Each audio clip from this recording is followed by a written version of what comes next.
warahmatullahi wabarakatuh. Berjumpa lagi dengan saya Supiani dalam pelatihan online membuat proposal penelitian tindakan kelas.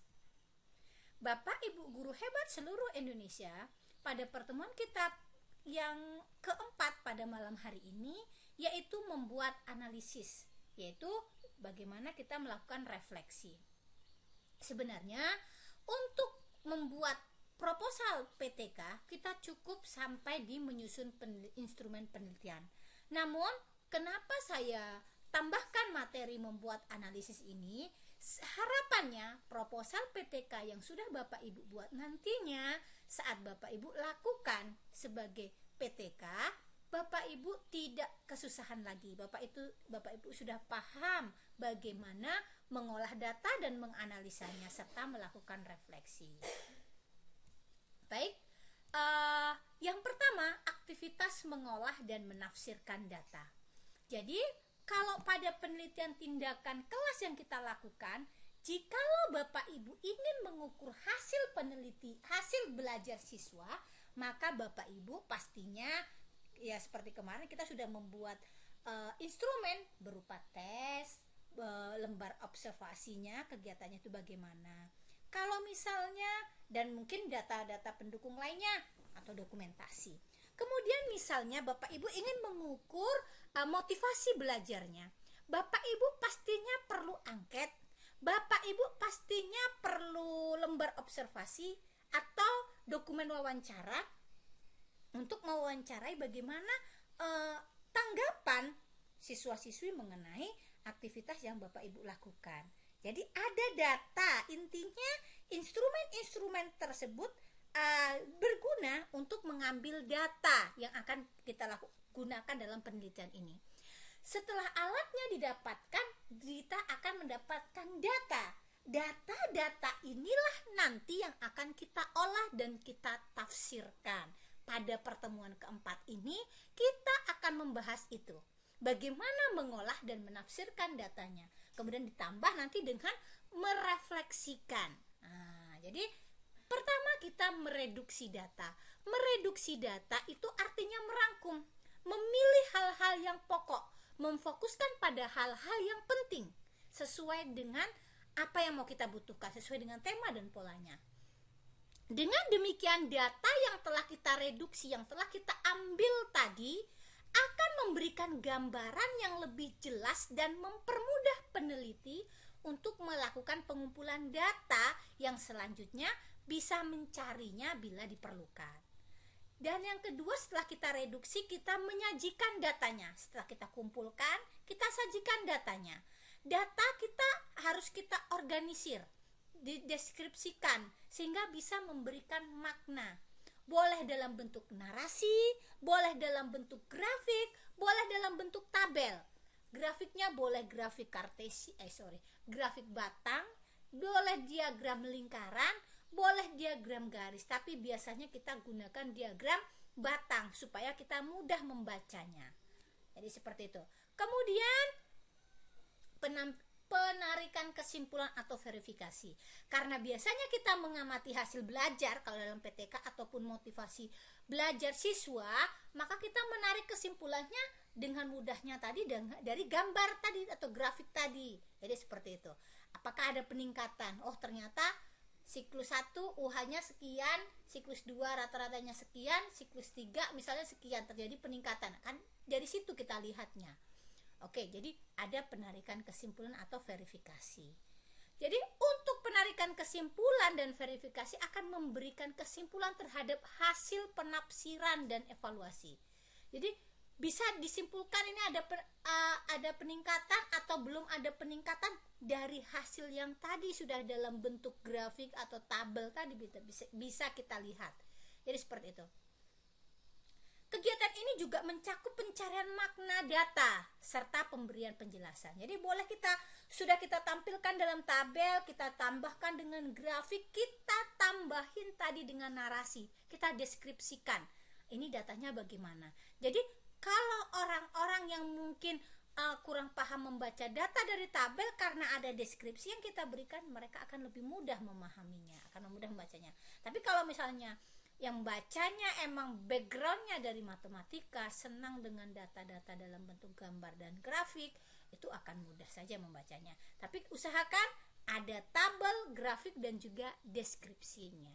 Baik, sekarang mengolah dan menafsirkan data. Jadi analisis data adalah rangkaian kegiatan penelaahan, pengelompokan, sistematisasi, penafsiran, dan verifikasi data agar sebuah fenomena memiliki nilai sosial, akademis, dan ilmiah. Kemudian analisis data dalam penelitian ini dilakukan sejak Bapak Ibu belum masuk lapangan, selama di lapangan, dan setelah di lapangan.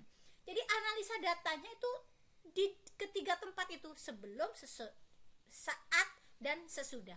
Jadi data sebelum itu bagaimana kondisi awalnya, kemudian pas penelitiannya gimana, setelahnya itu bagaimana, itu kita analisis datanya di sana ada. Kemudian sudah datanya dianalisa, kita bisa masuk ke tahapan yang keempat, yaitu tahapan refleksi. Refleksi sendiri artinya adalah mendiskusikan perolehan data yang telah dianalisis, apakah telah mencapai ketentuan atau belum, apakah sesuai sudah diharapan atau belum, apakah sudah sesuai dengan perencanaan atau belum. Nah, jadi seperti itu. Atau di tahap refleksi ini, kalau hasilnya belum tercapai nih misalnya, kita diskusikan kenapa tidak tercapai, di bagian mana kita lemah, adakah tempat atau adakah rencana atau planning kita yang terlewatkan, tindakan di planning itu tidak kita actionkan. Nah, jadi seperti itu. Misal tadi untuk si penerapan Basic Mathematics Education, mungkin tahapan sintak di RFE tadi ada yang ketinggalan, makanya mungkin dengan ketinggalannya itu akan mempengaruhi hasil yang kita peroleh. Jadi seperti itu. Di mana tadi letak kurangnya? Nah, jadi seperti intinya refleksi itu seperti itu. Nah, mencari, membaca data, menganalisa, terus kita cari apakah sudah sesuai atau belum. Kalau memang belum sesuai, ada kekurangan di bagian mana yang kurang tadi, kira-kira setelah tahu di bagian mana yang kurang, apa yang bisa kita perbaiki, perbaikan apa untuk kedepannya, tindakan bagaimana yang akan kita persiapkan di tahap selanjutnya. Itu dia, itu tahap refleksi.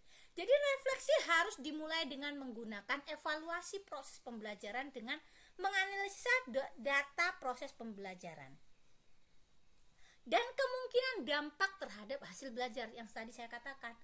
Adakah tahapan itu apakah tahapan itu sudah semua dilaksanakan atau masih ada yang tertinggal? Karena dengan salah satu misalnya tahapan pembelajaran ada yang tertinggal akan mempengaruhi hasilnya. Jadi seperti itu. Oke ya. Kemudian kita lanjut ke langkah-langkah dalam melakukan refleksi. Jadi yang pertama, melakukan analisis data hasil observasi. Jadi pada kegiatan ini guru harus mengingat kembali apa yang telah dilakukan selama KBM. Makanya saya sarankan Bapak Ibu saat melakukan tindakan KBM atau proses belajar mengajar di kelas, usahakan pakai rekaman. Walaupun kita dibantu oleh observer, dia membantu mengamati, namun ya kenapa saya bilang gitu, karena mungkin lemahnya saya tuh untuk mengingat itu, saya agak lemah. Makanya untuk mengingat itu kita bisa putar rekaman proses pembelajaran kita. Jadi tahapan-tahapan itu nanti bisa kita buka di saat kita ini melakukan refleksi. Oh, ini kemarin pembelajarannya, di mana letak kurangnya, harusnya ini seperti ini nih kemarin, kan seperti itu. Oke, itu dia. Jadi kalau kita punya rekaman proses pembelajaran yang kita lakukan, akan memudahkan kita untuk mencari di mana kelemahan atau di mana poinnya kita. Jadi seperti itu, mudah untuk melakukan refleksinya gitu ya. Oke, kemudian yang kedua, menjelaskan tindakan dan dampaknya. Jadi pada langkah ini kita akan memeriksa kembali praktek pembelajaran berdasarkan tujuan PTK kita tadi. Guru sebaiknya melakukan pertemuan untuk membahas hasil evaluasi dan skenario tindakan yang telah dilakukan. Guru perlu bertanya kepada siswa tentang kesan dan pendapatnya dalam pembelajaran. Jadi, apakah dengan model seperti ini siswa senang? Kan itu seperti itu. Boleh pakai wawancara, ya. Boleh dengan angket. Jadi untuk mendapatkan ini. Oke? Kemudian yang ketiga adalah membuat usulan perbaikan. Jadi, kalau kita sudah tahu di mana letak kekurangan kita sudah paham di mana kekurangan apa yang telah kita lakukan, kita bisa membuat membuat perbaikan ke depannya, ya. Jadi selain kita bertanya mungkin kepada observer atau teman kita tadi, kita juga perlu bertanya kepada siswa kita, karena mereka apabila mereka punya gagasan, punya ide ditampung oleh kita, mereka akan lebih bersemangat dalam proses pembelajaran. Dan kalau mereka lebih bersemangat, otomatis tingkat keberhasilan kita dalam melakukan PTK ini akan lebih besar. Jadi seperti itu. Jadi usahakan pertimbangkan atau terima usulan dari siswa-siswi kita. Tadi Bapak Ibu, jadi setiap PTK itu ada yang namanya siklus. Siklus itu seperti yang saya katakan, dalam satu siklus itu ada namanya 4 tahapan. Ada rencana tindakan yang berisi langkah-langkah menyelesaikan masalah, kegiatan penyelesaian masalah, pihak-pihak mana yang terlibat, identifikasi masalah apa yang diperlukan. Kemudian ada tahapan yang kedua, yaitu pelaksanaan. Berisi tentang bagaimana cara melaksanakan tindakan, peran masing-masing warga sekolah, kemudian hambatan apa dalam melaksanakan tindakan tadi, perubahan perilaku atau tanggapan subjeknya tadi, pengamatan terhadap itu, dan tahap yang ketiga itu adalah pengamatan, pengumpulan data, evaluasi dan hasil tindakan. Kemudian tahap yang keempat itu adalah refleksi, seperti tadi yang sudah saya sebutkan. Jadi dalam PTK itu boleh 2 siklus, boleh 3 siklus. Tapi kalau sudah, saran saya kalau sudah keempat siklus sudah tutup saja.